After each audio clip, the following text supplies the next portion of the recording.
মুভির শুরুতে আমরা একটি মাংসের দোকানকে দেখি, কিন্তু হঠাৎ করেই দোকানের মালিক এক ধরনের ভিন্ন প্রজাতির ভিন্ন মাংস তৈরি করা শুরু করে দেয়, যাতে করে সেখানে অনেকগুলো কাস্টমারের ভিড় লেগে যায়। সেই দোকানের মালিক মাংসের দাম যতটাই বাড়াক না কেন, কাস্টমাররা তার দোকানের মাংস নিতে লাইন ধরিয়ে দেয়। কিন্তু যখন তারা জানতে পারবে তারা যে মাংসটা খাচ্ছে সেই মাংসটা কিসের মাংস, তখন তাদের মুখ বন্ধ হয়ে যাবে। এই মুভির শুরুতে আমাদেরকে একটি মাংসের দোকান দেখানো হয়, আর এই দোকানটাকে চালায় ব্রায়ান এবং সোফিয়া নামের এক কাপল। তাদের দোকানে বিভিন্ন প্রজাতির প্রাণীর মাংস পাওয়া যায়, কিন্তু এমন একটা সময় আসে যখন তাদের দোকানে কাস্টমারদের আসা একেবারেই বন্ধ হয়ে যায়, আর এবং তাদের বিক্রয় অনেক কমে গেছে। ব্রায়ান এবং সোফিয়া তাদের জীবনের সঞ্চিত সকল টাকা এই দোকানে লাগিয়ে দেয়, যে কারণে যেভাবেই হোক এই দোকানে কাস্টমারদের অ্যাট্রাক্টেড করার জন্য তারা চেষ্টা করছে। একদিন তাদের দোকানে কিছু লোক আসে যারা মাস্ক পরিধান করেছিল। তারা ব্রায়ান এবং সোফিয়ার পুরো দোকানটাকেই ভাঙচুর করতে শুরু করে, কারণ এরা ছিল ভেজিটেরিয়ান সোসাইটি থেকে, আর সর্বক্ষণ তারা মাংস ব্যবসায়ীদের মাংসের ব্যবসা নষ্ট করার জন্য তাদের উপর হামলা করে, ভাঙচুর করে। তারা ব্রায়ান এবং সোফিয়ার গায়ে কালারও ফেলে দেয়, কিন্তু ব্রায়ান তার দোকানটাকে রক্ষা করার জন্য অনেক চেষ্টা করে এবং একজনকে ধরে ফেলে এবং তার মাস্কও খুলে ফেলতে সক্ষম হয়।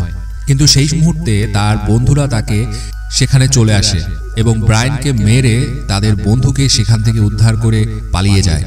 এখানে এখন ব্রায়ান এবং সোফিয়া তাদের এক বন্ধুর কাছে আসে, যার নাম টবি। টবিরও একটা মাংসের দোকান আছে, যেই দোকানটি অনেক ভালো চলছে, আর অপরদিকে ব্রায়ান আর সোফিয়ার দোকানটি পুরোপুরিভাবেই বন্ধ হওয়ার পথে। টবি বন্ধুকে একটা গান দেয় এবং যাতে করে সে তার উপর হওয়া হামলা থেকে নিজেকে আর দোকানটাকে রক্ষা করতে পারে। এরপরই ব্রায়ান এবং সোফিয়া সেখান থেকে বের হয়ে আসে, আর ঠিক সেই মুহূর্তে ব্রায়ান সেই ছেলেটিকে দেখতে পায়, যেই ছেলেটি কিছুদিন আগে তাদের দোকানে এসে তাদের দোকান ভাঙচুর করেছিল। আর এখন ব্রায়ানের অনেক বেশি রাগ হয় সেই ছেলেটির উপর, আর এজন্যই সে নিজের কার দিয়ে সেই ছেলেটিকে পিষে দেয়, ধাক্কা দেয়। কিন্তু সেই ছেলেটি তো সেই কারের নিচে পড়ে সেখানেই স্পট ডেড হয়ে যায়। আর এখন ব্রায়ান এবং সোফিয়া পুরোপুরিভাবে অবাক হয়ে যায়। এখন তারা কি করবে, কি ঘটলো? এরা চায়নি ছেলেটাকে মারতে, কিন্তু তারা এখন বুঝে উঠতে পারছে না তারা কি করবে। তারা তো এই ব্যাপারে পুলিশকেও বলতে পারবে না। এখন তারা উপায় খুঁজলো, যেহেতু এই এলাকায় খুব কম মানুষ চলাচল করে, তারা ঠিক করলো যে এই ছেলেকে তারা নিজেদের কাছে নিয়ে যায়, তাদের দোকানে নিয়ে যাবে এবং তার বডি কেটে তার বডি পার্টসগুলো আলাদা আলাদা জায়গায় ফেলে দিবে। ব্রায়ানও কিছু বুঝে উঠতে পারছিল না, তখন সোফিয়ার এই বুদ্ধিটাতে ব্রায়ান হ্যাঁ করে দেয়, রাজি হয়ে যায়। আর বাড়িতে আসার পর তারা দোকানে সেই ছেলেটির পুরো বডিটাকে ব্রায়ান চাপাতি দিয়ে কেটে টুকরা টুকরা করে। আর যেহেতু মাংস কাটার তার বড় অভিজ্ঞতা ছিল, সে কারণে মানুষের মাংস কাটতে তার বিন্দুমাত্র সে দ্বিধাবোধ করেনি। পরের দিন যখন ব্রায়ান তার দোকানে আসে, লিনা নামের একটি কাস্টমার তার দোকানে আসে। লিনা তার কাছে সেই মাংসটা চাচ্ছে যেই মাংসটা সোফিয়া 1 ঘন্টা আগে তাকে দিয়েছিল। ব্রায়ান তো পুরোপুরি একদম শকড, কারণ সেই ছেলের বডির পার্টসগুলো সে কেটে দোকানেই রেখেছিল এবং সেই মাংসটাই তাকে দেওয়া হয়েছিল। তারা দুজনেই অনেক শকড হয়ে যায়। ব্রায়ান জানতো না যে সোফিয়া সেই ছেলের মাংসটিকে বিক্রি করেছে। কাস্টমারটা তাকে বলছিল সেই মাংসটা নাকি অনেক বেশি টেস্টি ছিল, সেজন্য সে সেই মাংসটি আরও নিতে চায়। ব্রায়ান তো উপস্থিত তাকে উল্টোপাল্টো মিথ্যা বলে বুঝিয়ে দেয় যে এটি আলাদা প্রজাতির একটি উন্নত মানের শূকরের মাংস, যা সে বিদেশ থেকে আমদানি করে। সোফিয়া তখন সেই ছেলের বডির পার্টসের আরো কিছু মাংস সেই কাস্টমারকে দিয়ে দেয়, যদিও এটা ছিল খুবই ভুল একটি সিদ্ধান্ত। সোফিয়া বলছে যে এতদিন পর কোনো এক কাস্টমার তাদের মাংসের এত প্রশংসা করলো, কিন্তু ব্রায়ান এসব করতে চায়নি। কিন্তু ব্রায়ান সেই ছেলের বাকি মাংসটা ফ্রিজ থেকে বের করে বাইরে ফেলে দেওয়ার জন্যই যাচ্ছিল, কিন্তু একজন কাস্টমার আবার আসেন এবং তিনি তার কাছে সেই মাংসটাই চাচ্ছেন যেটা লিনা নিয়ে গিয়েছিল। ব্রায়ান না চাইলেও তাকে সেই মাংসটা দেওয়ার লাগে, আর ঠিক এভাবেই করতে করতে সেখানে আরো অনেক কাস্টমারের ভিড় লেগে যায়। ব্রায়ান আর সোফিয়া সেই বেঁচে থাকা মাংসগুলো তাদেরকে দিতেই থাকে, আর সেই দিন তো তারা অনেক বেশি প্রফিট করতে পেরেছিল। ব্রায়ান তো বুঝতেই পারছিল না যে কেন মানুষের মাংস কাস্টমারকে এত বেশি ভালো লাগছে বা এত বেশি সুস্বাদু কেন লাগছে সে বুঝেই উঠতে পারছিল না।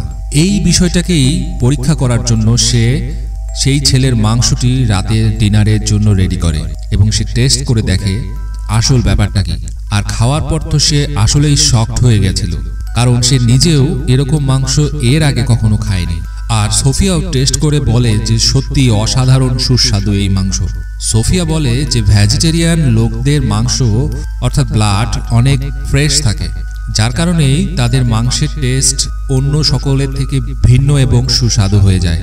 ব্রায়ান তখন বলল তাহলে তাদেরকে এই মাংস আরো বেশি করে বিক্রি করতে হবে, কারণ এর কারণে তাদের অনেক বেশি প্রফিট হয়েছিল।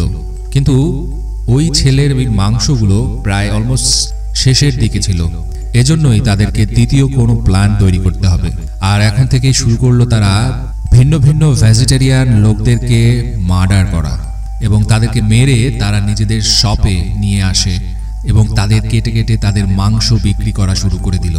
সেই মাংসগুলোকে নেওয়ার জন্য এতটাই কাস্টমারের ভিড় লেগে গেল যে তারা নিজেদের জীবনে কখনোই এত বেশি বিক্রি করেনি, এত বেশি সেল করেনি। তারা সেই মাংসের দাম অনেক বেশি পরিমাণে বাড়িয়ে দেয়, তারপরেও কাস্টমাররা লাইন ধরে এই মাংসগুলোকে কিনতে আসে। আর ধীরে ধীরে এভাবে ব্রায়ান এবং সোফিয়া অনেক বেশি ধনী ব্যক্তিতে রূপান্তরিত হয়। এবার তাদের বন্ধু টবির মাংসের দোকানে কিছু মুখোশধারী ব্যক্তিরা এসে হামলা করে। আর তারা কিন্তু সেই ভেজিটেরিয়ান সোসাইটিরই লোক ছিল, যারা টবির দোকানটিকে পুরোপুরিভাবে ভেঙে তছনছ করে দেয়। আর তখন ব্রায়ান এবং সোফিয়া টবির বাড়িতে এসেছিল এবং তাদের সাথে ডিনার করছিল।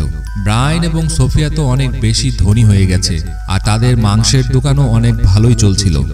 আর ঠিক একইভাবে টবির দোকানে হামলা হওয়ার কারণে টবির অনেক ক্ষয়ক্ষতি হয়ে যায়, আর যার কারণে সে একেবারেই ক্ষতির সম্মুখীন হয়েছিল, ব্যাপক লোকসান হয়েছিল তার। সো এখান থেকে এটাই দেখা যায় যে সময় সবার জীবনেই খারাপ সময় আসে এবং সময়ের সাথে সাথে সেই সময়ও বদলায়। কারণ কিছুদিন আগেই তারা অনেক লোকসানের মুখে ছিল, আর এখন এই ব্রায়ান আর সোফিয়া অনেক বেশি মূলধন, অনেক বেশি টাকা উপার্জন করে। তাদের কাছে এখন অনেক বেশি পরিমাণে টাকা ছিল, যার কারণে তারা এক একটি শহরে এক একটি ব্রাঞ্চ খুলতে পারে তাদের মাংসের দোকানের। আর এভাবেই এই মুভির গল্পটি এখানেই শেষ হয়। বন্ধুরা, এই মুভির এক্সপ্লেনেশনটি আপনাদের কাছে কেমন লেগেছে অবশ্যই কমেন্টস করে জানাবেন। যারা সাবস্ক্রাইব করেনি চ্যানেলটিকে তারা সাবস্ক্রাইব করে রাখুন আগামীতে এরকম ইন্টারেস্টিং মুভির এক্সপ্লেনেশন শোনার জন্য।